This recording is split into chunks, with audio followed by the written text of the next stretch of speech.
Are you crazy?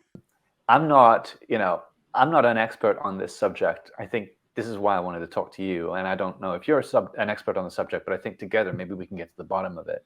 But a lot of people now are, heavily affected by what happened with that platform going down recently, to the tune of, I think overall it was like $16 billion. Is that right?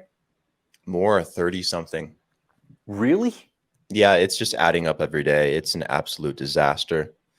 For context, FTX was one of the biggest cryptocurrency exchanges in the world, and probably the biggest one in the US at the time. It grew very, very rapidly. They had billions. I didn't even know about FTX until recently. I even created an account the day before it crashed. Can you imagine that? I created an account the day before it crashed, and then it happened, and I was like, wait. That'd be horrible luck if the day right before it went bankrupt, you put all your money into it. I am so lucky. I'm so happy that happened. Thank you, God, for saving me from that. Yeah. Yeah, it brings back a lot of things that people need to pay attention to with this industry, like being able to hold on to your crypto yourself and own your keys per se, and have a private wallet and not leave money on exchanges. Like, these are things that have been preached for years. It's not new to me, and it shouldn't be new to most people in the space. It's like one of the first things you learn when you own crypto. The whole point of crypto is that you control your money. So if you put it on an exchange, you're willingly giving up that responsibility for ease of access to other tools, to trade, to have exposure to things. There's always a little give and take. And that's a dangerous thing about exchanges. It doesn't even have to be crypto. Like, it's not the first time something has collapsed that's been worth billions and billions of dollars. This is just one of the biggest ones in a long time in the US. Yeah, and there are people who are saying, I see memes, if you think FTX was bad, just wait until you hear about the US dollar. Because essentially, the central banks have been doing this for hundreds of years now, right? So it's just I think it's just such a shock for people, but it's on the back of a few other crypto shocks too in the industry. And what really gets to me is because of this, there's now this almost like an excuse for the government to come in and say, well, we told you so. We'll get to the bottom of how involved the government really is with, at least the American government and the Democratic side of the American government involved with the FTX scandal. But it does give them a really convenient, I would say, excuse to come in and say, well, we need to regulate crypto. You're not safe. We need to protect you. And now we're going to introduce our digital currencies so that, you don't have to go through this anymore. And we can, help is here. Ronald Reagan famously said that, I think it was like the 11 worst words to string together are, the government is here to help you, or something along those lines. I can't remember how many fucking words it was, but yeah, and they're doing a lot of that lately. So we could get into the whole government side of things, but first, just what is FTX, and who was the guy who was running FTX? Sam Bankman-Fried. Is that right? Sam Bankman-Fried? Yeah, Sam Bankman-Fried. It's kind of funny. He has Bankman in his name, so it's almost like fitting. We should have saw this coming. He was going to lend out everyone's money anyways. Is he Jewish? Is that why his name is like that? Because the Jewish names are like that, aren't they? I have no idea, but he very well could be. I don't think he was, though, because he lives in the Bahamas with his other co-workers, and they have this polyamorous relationship in the Bahamas, and it's all this really weird shit. It's like, we should have seen this coming with this guy. Like, they're so weird. Did we know that before FTX broke? I don't. Well, there's a lot of people that disliked Sam Bankman-Fried for a number of things from a philosophy standpoint. because he was on Capitol Hill, like trying to push regulations, trying to push CBDCs, trying to do all kinds of different stuff, getting really close to lawmakers. Isn't that ironic? And people in the space were very worried that he was pushing the wrong kind of regulations and it was going to hurt this industry.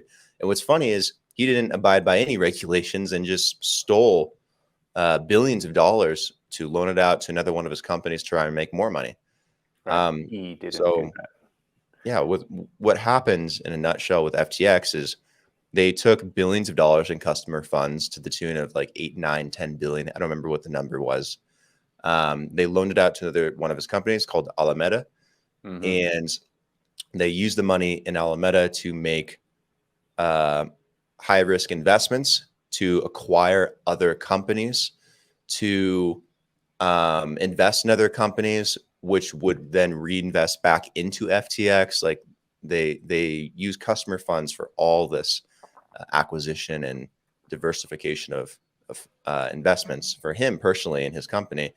And then is that legal? Obviously, no, I can't. Not really. Yeah.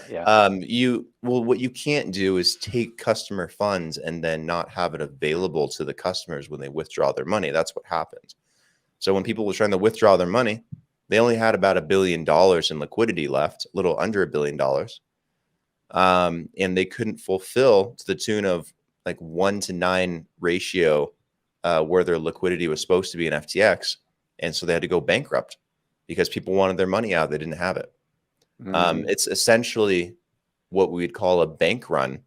And it's something that the banks fear all the time because they do something called fractional reserve lending, which is very similar to what Sam was doing, where you deposit your money, the bank loans out 90% of it. If you come back to the bank and want 10% or more of your money, then what they'll do is they'll punch in a couple ones and zeros on the computer, and you'll have bank credit that you can use on your card.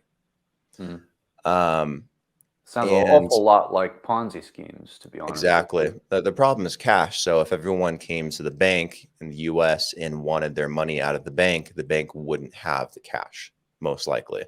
That's called a bank run. And that's where banks, fear going insolvent in the US. And it could happen in a lot of places in the world because they do the same thing.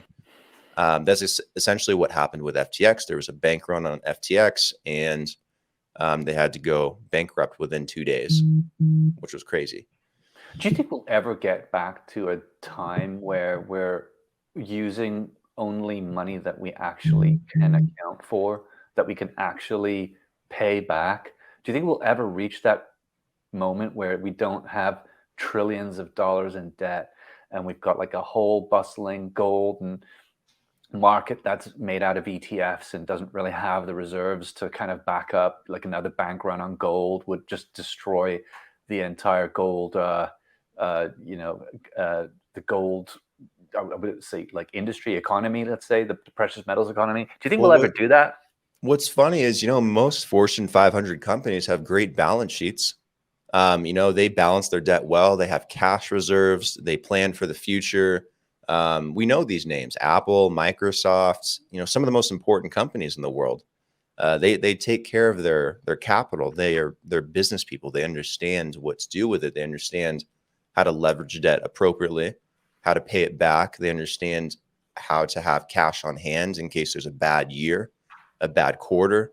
They're very smart people. The problem is the government is filled with people that are 75 plus years of age that have no experience with finance, that are trying to control the finances of 365 million Americans in the US. And that's just a disaster waiting to happen.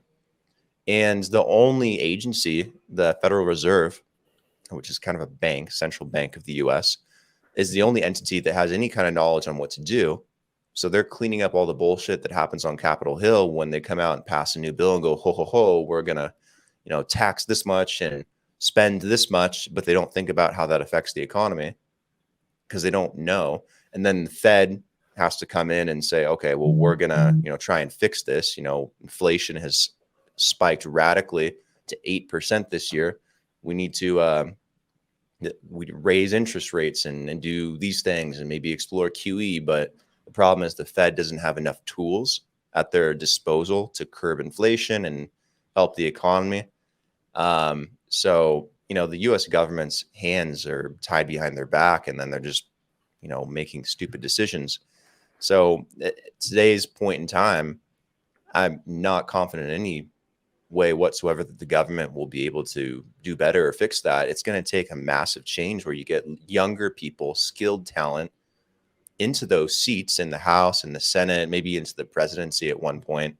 And not just in the US, in other countries too, even the UK. Like, you need young people that are smart with good ideas, that aren't crazy wacko weirdos like Sam Bankman-Fried, Yeah. Or but have that pink hair understands. and identify as a furry.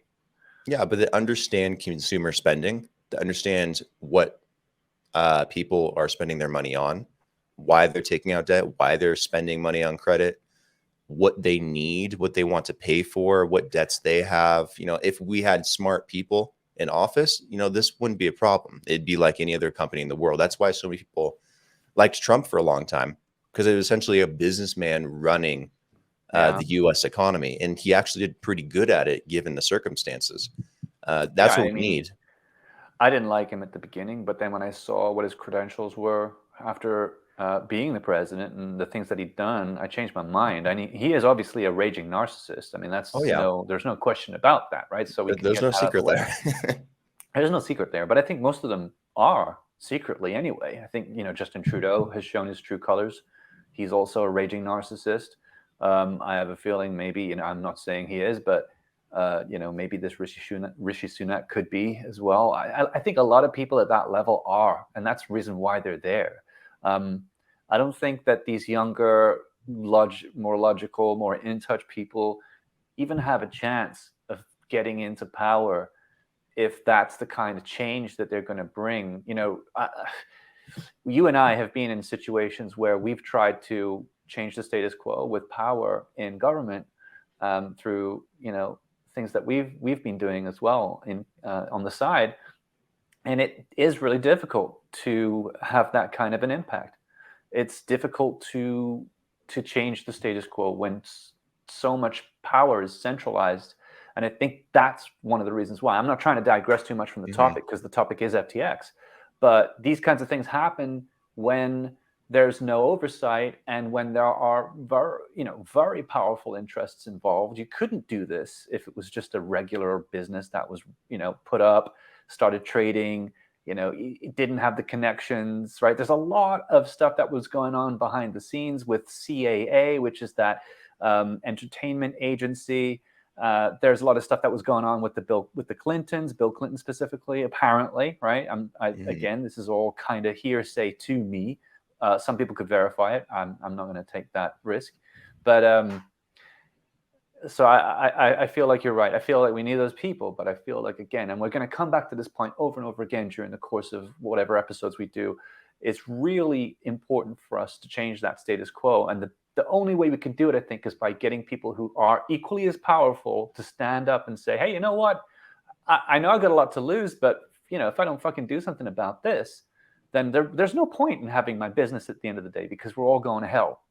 So Elon Musk taking over Twitter has changed the status quo. And you can see that because the White House will publish tweets, and then they'll get that notification that says fact check may be incorrect or has been shown to be incorrect, and then it tells them why, and then they delete the tweet. I found out they delete the tweets. I was like, well, I've never seen a tweet from the White House that says, has that message. She's like, yeah, because I was talking to someone. They said, yeah, because it's been deleted. And I was like, geez, this is so powerful, because now you're forcing them to actually be factual, which means if they're going to have to be factual, so are the media. The mainstream media is going to have to be factual too. Like CNN's going to have to be factual. Fox is going to have to be factual. So, yeah, it's really interesting times. I think more people do need to stand up and have a say, in the freedom of speech. And I have a feeling a lot of very wealthy people, very powerful people in private companies who could make a difference don't.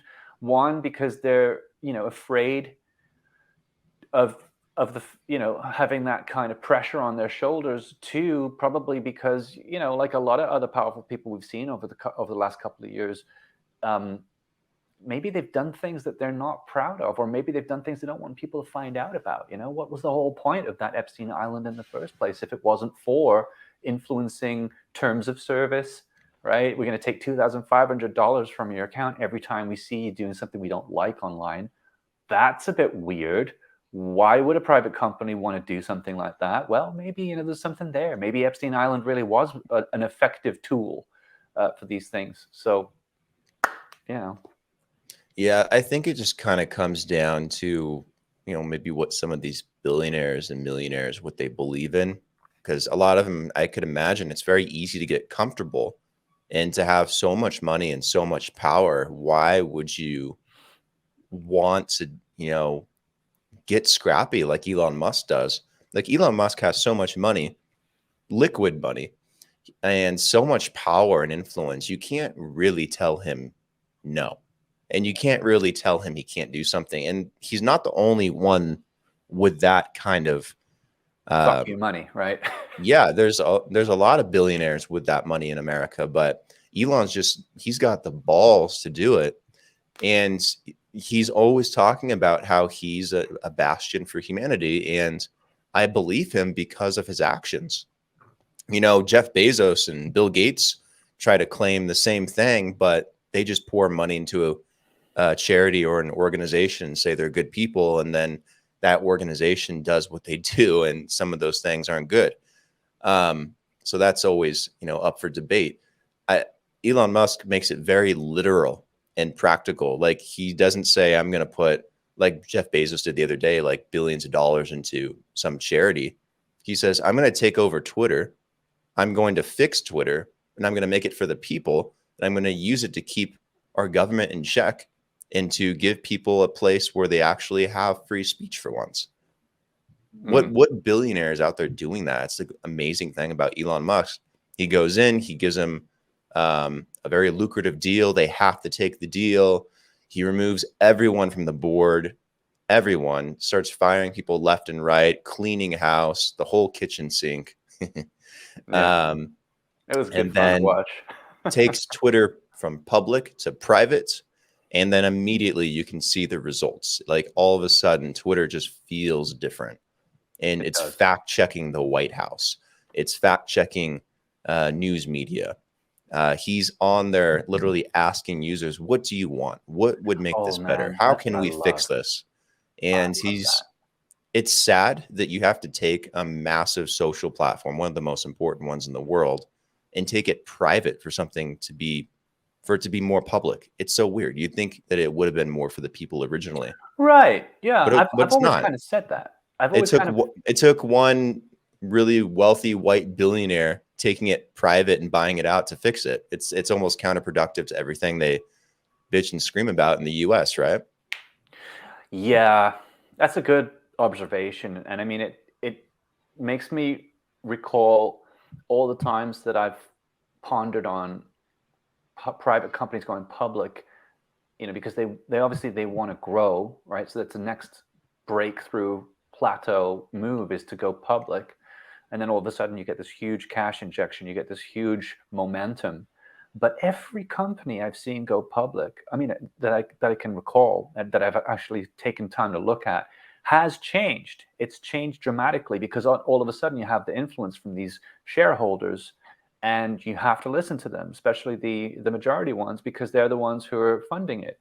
And everything changes, Google, right? All the tech companies that have gone public have their visions and missions have changed, whether you agree with them or not.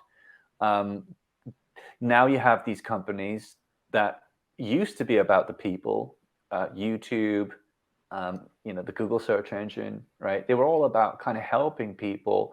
Now it's all about controlling people, right? I mean, making money, controlling people. And it's shocking to me. It's really shocking to me.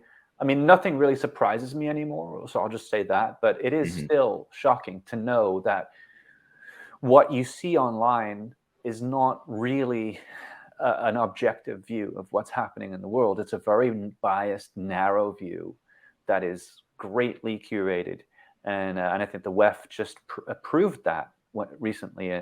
Some lady who is a high level in the WEF was mentioning how they literally paid Google to manipulate the search results for them, working with Google. Okay, so maybe they didn't pay them. I have no idea. I just want to say that it was on record. And we know that this stuff happens, but for someone to actually go out there and admit it, I mean, I have no idea why the fuck she did that. Maybe she just forgot that she shouldn't talk about these things. Maybe she's just so arrogant now with the power, right? A lot of them are pretty arrogant now. They boast, Klaus Schwab boasts about having control of politicians in governments all over the world. I mean, what kind of a point have we come to where this is just everyday news? Every day seems to be crazier and crazier than the last.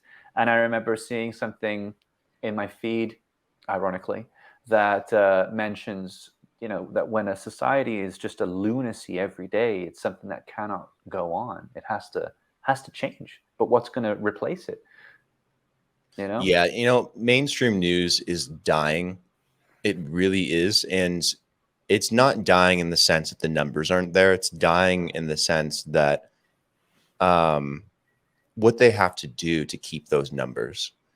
If you watch, I don't care if you're right or left. I don't care if you watch CNN or Fox News or CNBC or something else, but you watch any of those channels, any of them, even the business ones, even the investment ones, they're always focused on entertainment. Every time I turn it on, it's like watching a soap opera. It's watching something dramatic.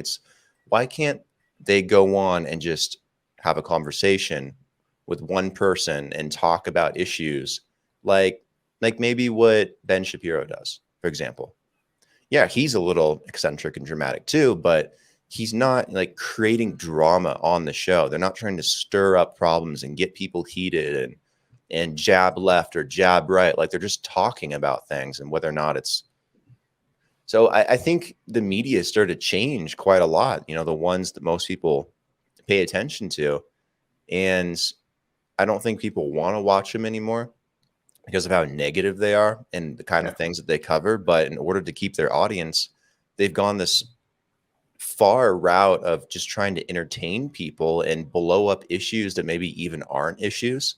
And then they blow up theories and conspiracies that may or may not be true. And then they just play on your hate for people politically. They play on your hate for people racially. It's messed up. And I think it's attributing to a lot of the problems, especially in the US, why people are hating people left and hating people right and hating people that are white and hating people that are black. And I'm like, if no one watched the media, would this be a problem? Like if everyone just went outside and walked their dog and went to the park, would racism even exist today? I mean, like I feel like it only exists when you watch it and they tell you that it exists. Yeah, totally. It's fabricated. I think most people, just want to get along. They just want to have a good life and enjoy their time here. They don't want to fight. People generally, it's been proven time and time again, we don't want to fight. We want to preserve ourselves. We want to feel that goodness, right? That comes when you help someone, that you can contribute to society. You feel like you're worth something. And all of this seems to be fabricated, and it's very effective for dividing people. And it's not just mainstream media anymore. It's now the tech giants that are colluding with the government and helping to facilitate this further division. And you can see that with all of the algorithms and the way that they work. I'm myself kind of right. I lean right. I'm not far right. I lean right, I would say. But I still have, I'm a libertarian person, I would say. And but I still have quite liberal, desires. Still have quite liberal beliefs as well. So, but I've kind of created this echo chamber around myself on social media, and it's very hard sometimes to get out of that, especially when you're just kind of lazy and you're just scrolling through your feed and you keep seeing the same message reinforcing itself over and over. And at the end of the day, you're like, oh my God, was that even real? Is that actually what's happening? Or am I just seeing the same message all the time? But yeah, it's a whole other conversation in and of itself. But I think people are sick of it. at least the ones who have the capacity to actually think, lucidly and have some kind of critical thinking skills. If you've got any kind of critical thinking skills, you're really looking for something a bit more unbiased. And maybe that's where the Daily Wire comes in. And I wouldn't say that they're completely unbiased, just like you did. Oh, no, not at all. But Right. they're not as dramatic as if you watch Fox News or CNN. Like those two stations hate each other so much. And it's so polarizing. It's hard to stay tuned. The only way they can keep my attention is when they get really dramatic. I'm like, this is great daytime television. This is like a soap opera. It's fun. It is fun. I will watch CNN and Fox News back to back just for fun. Yes. Like when I know that there's a big event in the world, like for example, Russia supposedly just dropped 2 bombs into Poland, supposedly on accident. We don't really know what happened. They came out and said it wasn't them, it was Ukraine, and Ukraine says it's Russia. And now there's, oh my God, it's gonna be World War III. So first thing I did is I went to Fox News and they start talking about, oh my God, Russia just bombed Poland. NATO's got to meet now. Article 5, next steps, Article 6, we go to war. And then you go to CNN immediately after that. And the narrative switches completely, and it's about Ukraine. And then they start pointing fingers at Republicans, like, this is your fault. You shouldn't be distracting us, kind of stuff. And I'm like, wow, this is good TV. Like they're really distracting from an issue that maybe we should be united on, because this is kind of a big deal. You don't want people dying in Poland. Like, what are Polish people doing wrong? It is crazy when you think about it. Whatever, and that's like a whole nother thing too. But you can't believe anything anymore, right? So you got to really do, and that's the reason why we're talking about these things, to try to get head and tail of all the stuff that's going on in the world right now. I mean, FTX crashing, I think it was a good thing ultimately, because obviously it was a criminal. It looks like it was a highly criminal enterprise, and not just for the reasons of doing things it shouldn't have been doing with customer funds, but also because of the corruption tied to the government, who we are actually talking about right now. So we might as well segue into this conversation. There is talk of the Democratic Party taking the money from tax-paying citizens of the United States and funneling it to Ukraine, not for explicitly the purposes of arming themselves and defending themselves against Russia, but actually in order for Ukraine to funnel that money back through FTX and back to the Democrats again, effectively creating a money laundering loop. So I don't know where the proof of that is. I haven't actually looked into it too much, but it seems to be all over the internet. That's what a lot of people are talking about, that this was a money laundering scheme. We can dive into this. Obviously, it's not something with intent that has been proven, and that's what they'll have to investigate. The sad thing is, I don't know if they'll be able to investigate it, because the Democrats found a way to steal the Senate, so the Republicans didn't win it back. So if they launched an investigation in the House, which Republicans should have now, there's not much they'd be able to go forward, unfortunately. Do you think that they're actually literally stealing the elections now?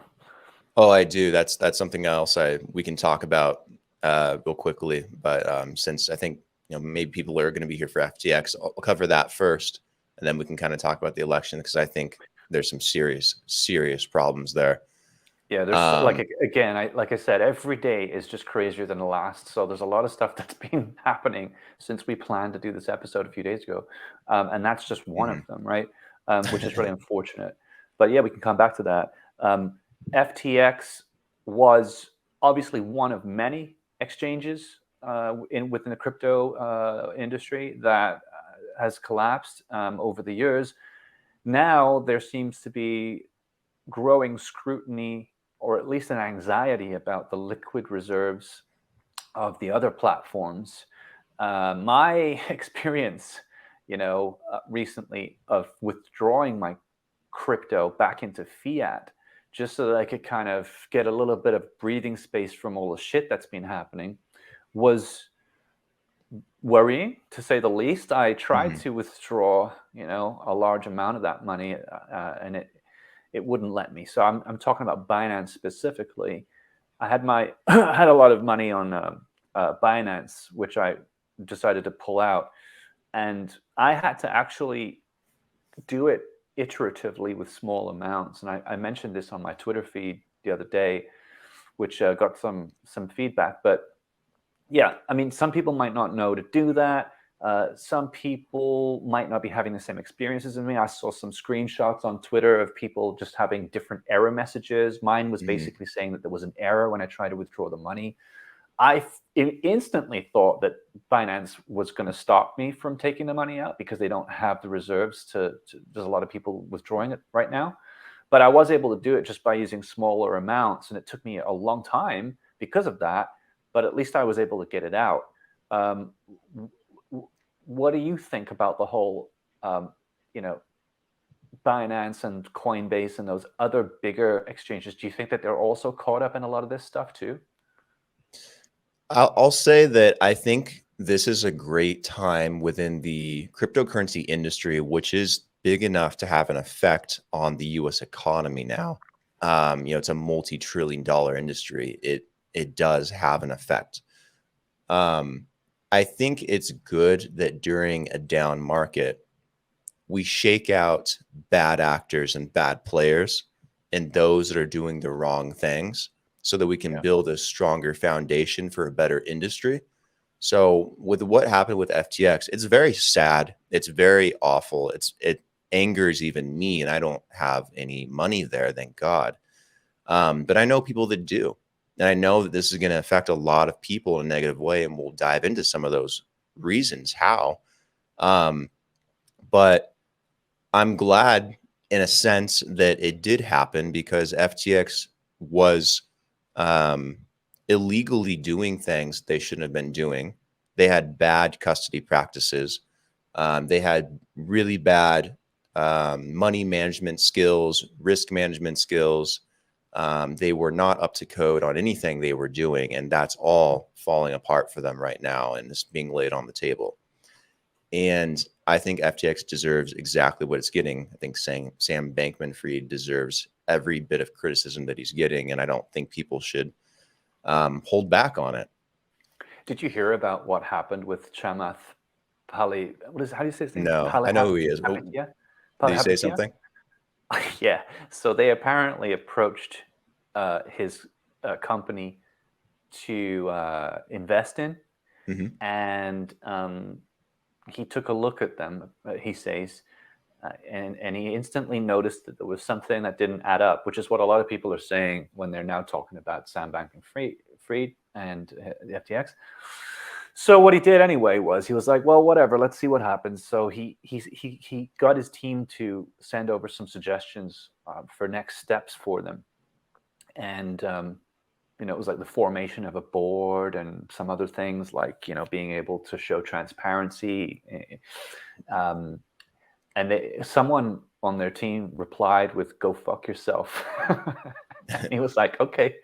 So they're just, but he boiled it down. He said to another one of the kind of the booming unicorn style, arrogant tech startups, young arrogant tech startups that apparently seems to be the case with a lot of these, newer, fast-growing businesses. They seem to have a lot of confidence and don't really tend to fare well when they try to do business with us. But and with everything that's happened with FTX, it doesn't mean that everyone in the space is doing something wrong. There are the majority of exchanges out there, especially in the US, are doing everything right. Like right now, the scrutiny is on all of them right now. Customers are trying to hold everyone accountable. Regulators are going to be looking even closer, which is a good thing. This stuff should be happening anyways, even though that crypto isn't fully regulated yet. That scrutiny is going to make sure the money's there. It's going to make sure that things aren't being tampered with. The security's there. The transparency's there. Coinbase and Bittrex and Binance, and there's some fantastic exchanges. They don't touch your customer funds, not a dollar. It's always there. And some of them, like Binance, are behemoths. They're way bigger than FTX. Like Binance was going to go buy out FTX until they looked at the balance sheet and then they said, fuck you, we're not going to touch that. I think there are a lot of people that are trying to build this space up fairly for people, you know, respecting the symbolic nature of crypto, but also, you know, trying to fit into a regulatory environment. And they're doing everything right. And then FTX does all this bullshit, and now it sets the industry back a couple years when they didn't do anything wrong. So, you know, speaking up for everyone in space that's doing everything right, you know, they should keep doing what they're doing. They should keep fighting and going forward. And, you know, I think the regulations are going to start to come in faster. And that's good. We need that. That's one of the things that has held back so much money from pouring into this industry, is a lack of clarity on whether or not crypto is property. Is it a security? Is it a commodity? Is it currency? Does that change when you cross borders? When you trade hands between someone that's German and Japanese? Like, how do we agree on this, not just domestically, but internationally? And that stuff those conversations need to happen faster. And FTX falling apart might be the sacrificial lamb that actually makes that happen. So despite how bad of a black swan event this was, and how this is also going to affect the economy, I do think, you know, down the line into 2023, this is going to be really helpful, because it's going to force this industry to grow. Sometimes these things have to happen. I would rather shake out all the bad players now and have a healthy industry than to let them survive and pry on it and then have a massive industry that's just got a slew of corruption. Yeah, that's a really good point to make. And I think you're right. I think now might be a good time for people to start paying more attention to crypto. It's going to change for the better, and it has to. You know, I understand that a lot of the corruption that took FTX down was actually by the regulators. So one of the things that kind of threw me off was learning that Glenn Gensler, who's I think the chairman of the SEC. Chairman. Gary Gensler. Gary Gensler, yeah. Gary Gensler is, you know, was literally in cahoots with FTX. He was, I don't know what role he was playing, but he was heavily involved. Spoke to Sam Bankman-Fried on, you know, a month before the crash. He is actually the protege of the head of economics at MIT, Gary. What's his name? Gary. Gosh, geesh. Yeah, there's too many things. There's too many things in common here for this to be coincidence, and it's kind of nerve-wracking. Head of economics at MIT, who was also tied to FTX, and guess who his daughter is? Caroline Ellison, who was the CEO of Alameda Research, which is that company that was also owned by Sam Bankman-Fried. So Sam was dating her. He was shacking up with her. And if you've ever seen a photograph and you've ever pouring money into Alameda. Yeah. And her father was a professor at MIT, and knows Gary Gensler, the SEC chair, and was his professor, I believe. All these people were at MIT, which is also really weird. And Gary Gensler and Sam Bankman-Fried have been working very closely together, as if this familiar relationship doesn't exist. But it does. So they know about it. I swear to God they do. And they're working very closely. So while Gary Gensler and the SEC are pursuing Kim Kardashian for an Instagram story post on a cryptocurrency and fining Kim Kardashian, they're doing nothing about all the mischief that's happening at FTX, a multi-billion-dollar enterprise. Yeah, hypocrisy. Now that's sorry about that. I had to clear my throat before I get to the punchline. Now that is corruption, and that is something that has to be investigated immediately.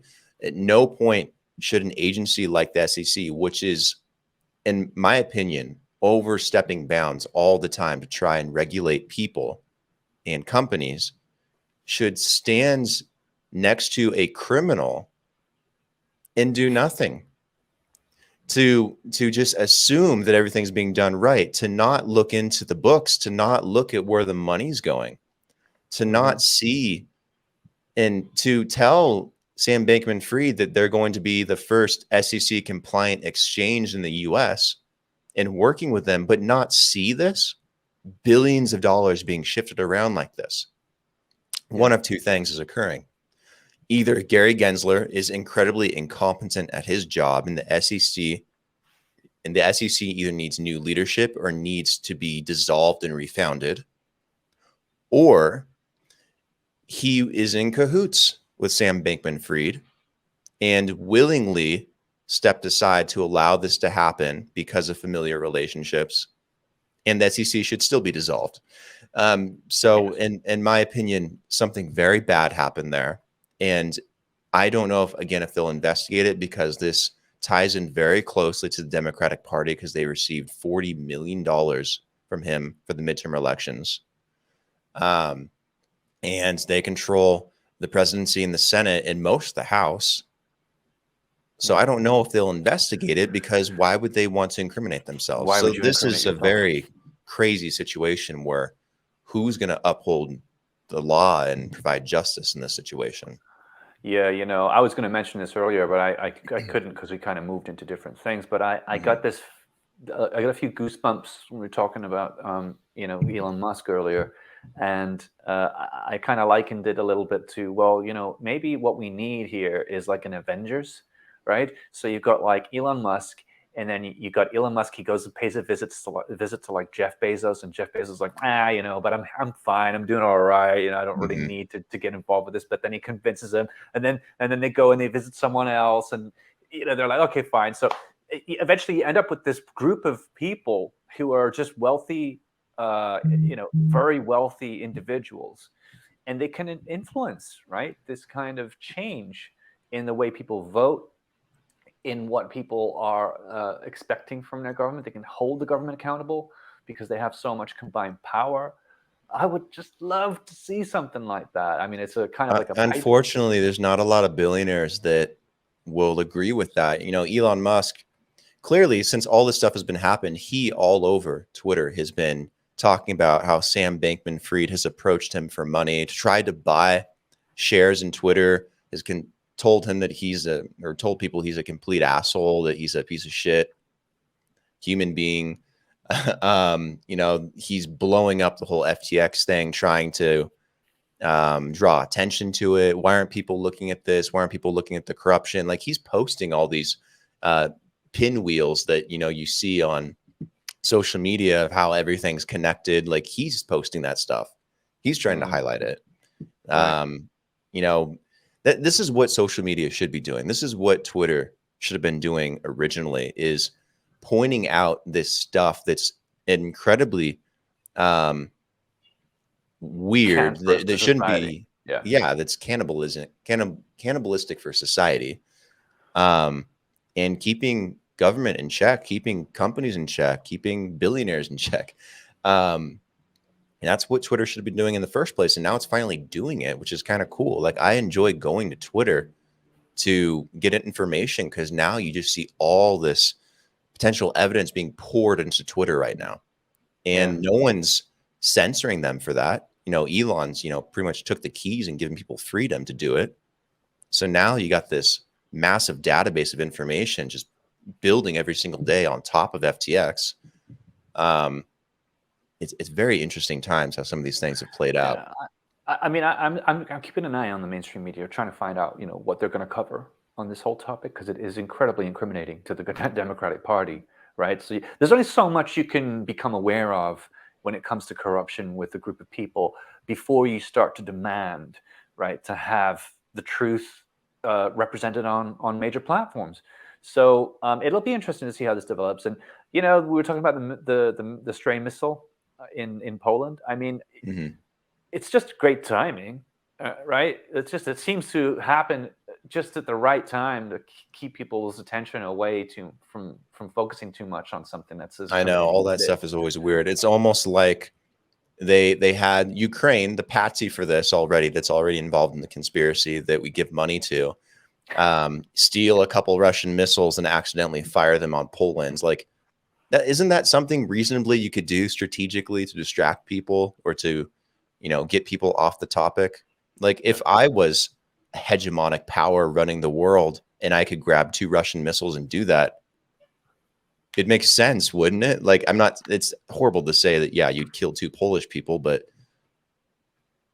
at their level, they don't care. Like, they're flying around the drones and dropping bombs emotionlessly. Yes. And we still got some work to do, I think, when it comes to getting people to open their minds to the possibility that these things actually happen, and that do happen as well. And you and I have talked about this in the past. I've shared my stories about firsthand seeing these things happen in London when I lived in London, and I saw what happened with the 7/7 bombings. Firsthand, I saw it, and it was a weird experience, but they happen. So I'm kind of living proof in a way of that. Yeah, people can still need a little bit of pushing to open their minds to these kinds of conspiracies. But a lot of conspiracies are real and they come true, and there shouldn't be that dogma associated with it. A lot of people are scared of talking about these things because they don't want to look stupid. They don't want to seem like they're crazy. But we've built that up over time, and I think it needs to change. But yeah, that missile, the stray missile in Poland, I don't buy it. I don't. I think it might have been. I think it might have been botched a little bit, which is why they're kind of saying it isn't a Russian missile anymore and it's a Ukrainian missile. Who knows? We'd have to dig deeper into it, but it's just a very strange timing for it. One of the things that I kind of wanted to ask you, because I've read into this as well, and I posted a video to you this morning on Instagram of a guy talking about how this whole scandal goes a lot deeper, and it's not necessarily isolated within crypto. In fact, it's really far-reaching, and therefore has an impact on just regular people. For example, I learned that apparently there are pension funds that have put money into FTX to a great degree, and now they're pretty much going bankrupt because they don't have those funds to pay their clients, right? Which is ridiculous when you think about it. I mean, who would do that? Who would gamble that kind of money in those circumstances? You're not talking about young people who are going. I think it was $90 million out of a total valuation in 2022 of $125 million, and the pension fund was put into FTX. This makes me angry. So this is the kind of stuff that makes me angry, because you've got these pensioners, right? And this isn't invested money. This is pension money. This is money that goes to the retirement for teachers. Yeah. Exactly. What about all the others out there? Like, there's a lot of people that invested money into FTX, and there are funds for firefighters and police officers. There are retirement funds. There are disability funds. Yeah. Yeah. Not just, VC funds and companies that are losing money too, that could probably take the hit, but, money that's supposed to be there when people stop working, that people are going to rely on, that's just gone, that there's no potential recourse to get that money back. We have no idea if they'll ever get that money back. It is a huge mess that's going to affect a lot of people, and it's going to affect a lot of people long after this year is over, probably for a number of years to come, because that's a lot of money. Yeah. The allure of making quick money with crypto is not going anywhere. I feel it. Everyone feels it. We're waiting for the next bull market. And it's tricky because in the situation where you have a lot of funds, and even if they're, especially if they're not yours, you are going to be a lot less, I would say, critical, perhaps. You're going to be maybe a lot less worried about how you invest that money. And so, but the irony is that this is exactly the reason why people need to get more familiar with crypto and Bitcoin in specifically, right? Because those are the kinds of platforms Bitcoin especially is the kind of platform where at least it's your money, right? It's not with some pension fund. It's not with some government somewhere. It's not with a central bank. It's yours. You will be able to keep that privately. No one will be able to touch that money. And that's the reason why people need to get into this. And these kinds of things do scare people away. So I don't know who's listening to this or watching this, but if this whole thing scares you, I think between you and I, we do believe it's a good time to actually pay more attention to the crypto space, because a lot of regulations possibly will come that will help steer these platforms to being more transparent and taking more care. Yeah, it might surprise a lot of people, but this is a relatively good time to start investing and pouring money back in. You might not think so right now, but again, like Jim Rohn has always said in the past, the best time to invest is when there's blood in the streets. Right now, there's a lot of blood in the streets, and there's panicking, and prices are very depressed and oversold. And now's a good time to think about putting money into this market if you really want to exposure to it, but learning how to do it properly. That's the problem. And I've said it a million times. I know a lot of people have. So again, crypto, the whole point of crypto is being able to control your own money, control your finances. It's your money. You should be able to do whatever you want with it. The trade-off is that you're responsible for it. So if you aren't going to hold it yourself in a wallet, a private wallet on your phone, on your computer, wherever it may be, in cold storage, like with a backup phrase that you bury in your backyard, and if you're going to divvy that out to a massive exchange like FTX, then you're giving them the power the same way that you put your dollars in the bank. It's no different. That isn't to say that there aren't exchanges that are good. There's a lot of them. Gemini by the Winklevi, Coinbase with Brian Armstrong, and Kraken and Bittrex, even crypto.com. There's a lot of good custody exchanges that have proven on paper legally and went through the whole process of vetting their reserves that hold your money one-to-one no matter what and never touch it. FTX is a situation that should never have happened in the first place. So don't let it discourage you from using exchanges. Just don't do the dumb thing of leaving all your money there. Exchanges are a tool for you to move money, trade, to buy and sell, to invest, to play around. It's not a place for you to leave all of your capital. Don't do that. That is the learning lesson here for a lot of people, more than just, the management side of FTX and what exchanges should be doing and the regulations. For individuals, for investors, for funds, for pensioners, for companies, don't leave your money there. Don't do that. Control your finances. It's the biggest takeaway here.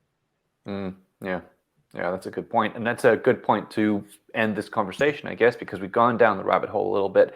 We didn't go into a lot of stuff that we could have. There's some crazy conspiracy stuff in there that I do really find entertaining. You know what I'm like, right? So I love these kinds of things.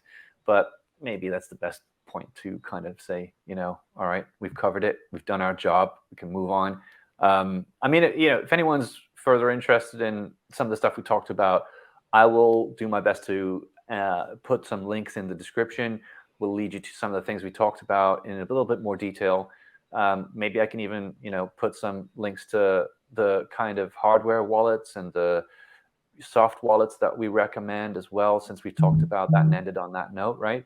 So yeah. Maybe in a couple of weeks or a month, we can come back to the topic to see how it played out as well. The one thing about covering conspiracy when it hasn't been much more than a week since it happened is there's lots of information and news flying around.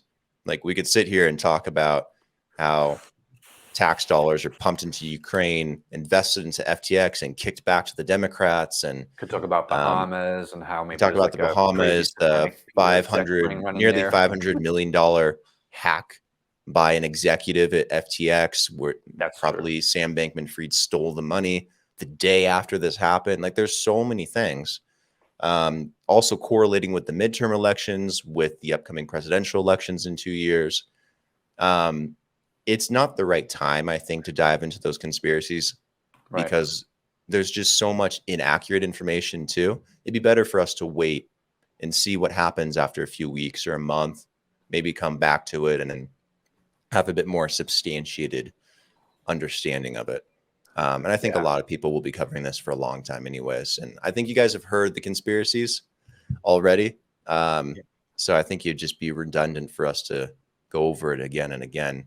Oh my gosh. I mean, one of the biggest ones was that, someone was found drowned in the Bahamas not too long ago, like less than a month ago, who was also another founder of another coin. So, and he was talking about this stuff too, what I just mentioned while you were in mid conversation, mid monologue there. But like you said, maybe it's the wrong time to cover this stuff, but it exists. There's stuff out there that maybe there's a lot of stuff, a lot of interesting content there. That could get us canceled or even suicided. So let's see what happens. Hopefully, fingers crossed, we'll make it to the end of the year. All right, cool. Thanks so much for joining and tuning in. We're going to do more episodes, and I appreciate you. If you can just press click subscribe. It's going to be great. We're going to go through a lot together. So thanks to you, Brandon, too, for joining me. Anytime. Take care.